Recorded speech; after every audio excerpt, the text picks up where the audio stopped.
Here in Oceanside, less than a mile from the Camp Pendleton Marine Base, there is strong reaction tonight to the bombing that killed troops in Afghanistan. Many are feeling the loss. Horrible.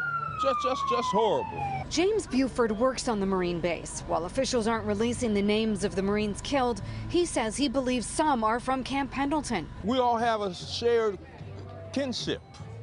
We're all Americans. We all enjoy the freedom that those Marines give us. So when we lose any of them, it's like losing family. Annalie Webb lives on the Marine base with her family. She says her husband served 2 tours in Afghanistan. Devastating knowing that it's our Marines, and especially Pendleton Marines, that, you know, we may know some of the family we don't know yet. And knowing that they're in harm's way and that they're doing a very dangerous job without a lot of defense against what's happening out there. They're the last line, and it doesn't seem like there's a good plan. The blast happened just as this Southland woman's family members waited for a flight out to France. I woke up, I don't know if it was 4 or 5 in the morning, with like this really bad chest pain.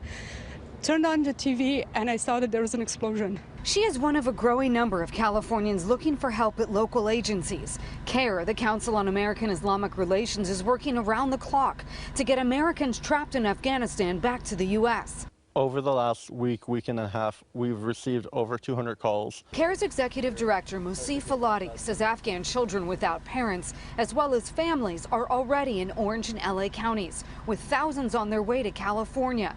But for many more, time, he says, is running out.